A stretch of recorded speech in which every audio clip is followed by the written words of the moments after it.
أي حد من مستخدمي فودافون كاش وصلت له رسالة النهاردة إن يوم 27 إبريل هيتم وقف العمل بالمحفظة من الساعة 11 مساء للساعة 3 صباحا نتيجة بقى لبعض التحديثات في الأنظمة. لكن أنا مش بعمل لك الفيديو ده عشان أقول لك الكلام ده، سواء شفتني دلوقتي أو هتشوفني قدام. اسمع الكلمتين دول وركز فيهم كويس قوي. يا ريت يكون معاك خط تاني عليه محفظة بنكية.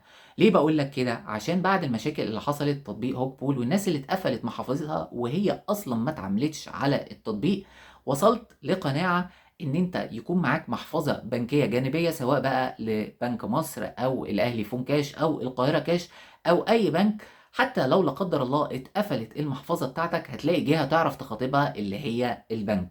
لكن حرفيا في ناس بقالها شهور بتخاطب شركات الاتصالات وبتخاطب خدمة العملاء ومش عارفة ترجع محفظة، وناس ما اتعاملتش مع التطبيق ده. طيب يعني انت كده بتقول لي ان انت تحوش الفلوس على المحفظة البنكية وتتعامل على محفظة اللي هي مثلا اتصالات كاش، اورنج كاش، الكلام ده. طب ده معناه ان انت هتبطل تستعملها؟ لا طبعا، اتصالات كاش محفظة ممتازة جدا، فودافون كاش ممتازة، يعني كل المحافظ ليها مميزات. في بقى اللي ليه مميزات في خدماته ارخص، في اللي ليه خدماته اسرع، الكلام ده كله. لكن انا بتكلم في جزئية ان انت تسيب فلوسك، والافضل ان انت تسيب فلوسك على حسابك البنكي. روح افتح حساب بنكي. انا شرحت لك هنا على القناه حسابات بنكيه كتير. روح افتح حساب وحط فيه الفلوس، يعني اسحب فلوسك من المحفظه اول باول وحطها على الحساب، مش هتحصل لك اي مشاكل.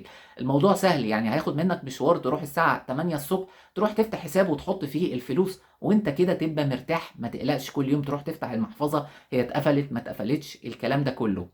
الحاجة الأخيرة اللي عايز أقولها لك، يا ريت الخدمات بتاعة فودافون كاش اللي هي هتتوقف النهاردة ما تتعاملش على المحفظة على طول. يعني مش مثلا ترجع بعدها بخمس دقايق تروح شغال، استنى شوية، يفضل تستنى ليوم العمل التالي، عشان ساعات الخدمات بتكونش غير مستقرة والكلام ده. يعني تبعد عن نفسك المشاكل.